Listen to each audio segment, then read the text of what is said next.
എങ്ങനെയാണ് അനുസ്മരിക്കുന്നത്? വി എസിൻ്റെ നിര്യാണം ഒരു യുഗാന്ത്യമാണ്. സ്വാതന്ത്ര്യ സമര പോരാട്ടത്തിൽ ബ്രിട്ടീഷ് കോളനി ശക്തികൾക്കെതിരായിട്ടുള്ള സമരത്തിൽ പങ്കെടുത്തിട്ട് കമ്മ്യൂണിസ്റ്റുകാരനായി കമ്മ്യൂണിസ്റ്റ് പാർട്ടി നേതാവായി അവശേഷിച്ച ഒരേ ഒരു നേതാവാണ് സഖാവ് വി എസ്. അതുകൊണ്ട് തന്നെ കമ്മ്യൂണിസ്റ്റ് പാർട്ടിയുടെ ചരിത്രത്തിലെ അപൂർവമായ ഒരു സാന്നിധ്യമായിരുന്നു. അനീതികൾക്കെതിരായ നിരന്തര പോരാട്ടം വി എസ് എന്നാൽ അതായിരുന്നു അർത്ഥം.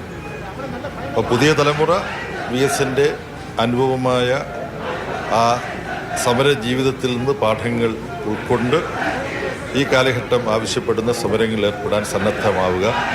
സഖാവ് വി എസിന് പകരം വെക്കാൻ ആരുമില്ല. വിരാമമില്ലാത്ത സമരം എന്ന് വി എസ് എന്ന അക്ഷരങ്ങൾക്ക് വേണ്ടി നമുക്ക് വിപുലീകരണം കൊടുക്കാവുന്നതാണ്. ഈ വിദ്യാർത്ഥി വിഭജന കാലത്ത് എന്തായാലും വി എസിൻ്റെ സഹായം വലിയ രീതിയിലുള്ള മുതൽക്കൂട്ടായിട്ടുണ്ടാവുമല്ലോ അന്നത്തെ യുവജന വിദ്യാർത്ഥി നേതാവ്.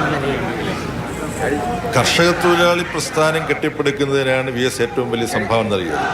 കർഷക തൊഴിലാളിയുടെ അടിമകളായിരുന്നു. ജന്മിമാർക്ക് അവരെ ചവിട്ടിക്കൂട്ടി കുട്ടനാട്ടിലെ കരിനിലങ്ങളിൽ താഴ്ത്തിക്കളയാമായിരുന്നു. അവർക്ക് നട്ടെല്ല് നൽകി നിവർന്നു നിന്ന് അവകാശങ്ങൾ ചോദിക്കാൻ അവരെ പഠിപ്പിച്ചയാൾ സഖാവ് വി എസ് ആണ്. ആ ജോലിക്ക് സഖാവ് വി എസിനെ നിയോഗിച്ചത് കമ്മ്യൂണിസ്റ്റ് പ്രസ്ഥാനത്തിൻ്റെ ചരിത്രത്തിലെ ഏറ്റവും വലിയ സംഘാടകനായ സഖാവ് പി കൃഷ്ണപിള്ളയായിരുന്നു. അതിനുശേഷം തൊഴിലാളി പ്രസ്ഥാനത്തിലൊക്കെ പ്രവർത്തിക്കാൻ കേഡർമാർ വിദ്യാർത്ഥി യുവജന മുന്നണികളിൽ നിന്നാണ് കിട്ടുക എന്ന് മനസ്സിലാക്കി ഈ വിദ്യാർത്ഥി യുവജന മുന്നണികളെ വളർത്താൻ വലിയ സംഭാവന സഖാവ് വി എസ് നൽകിയിട്ടുണ്ട്. യുവജന മുന്നണിയിൽ പ്രവർത്തിക്കുമ്പോൾ ഞാൻ പാർട്ടിയുടെ സംസ്ഥാന കമ്മിറ്റിയിലേക്ക് വരുന്നത് സഖാവ് വി എസ് സെക്രട്ടറി ആയിട്ടുള്ള കമ്മിറ്റിയിലാണ്.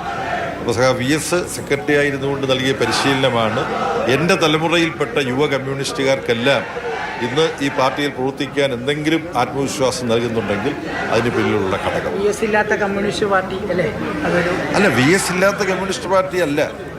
വി എസിൻ്റെ ഭരണത്തിലും ഇന്ന് സജീവമായി പോരാടുന്ന കമ്മ്യൂണിസ്റ്റ് പാർട്ടിയിൽ വി എസ് ജീവിക്കുന്നുണ്ട്.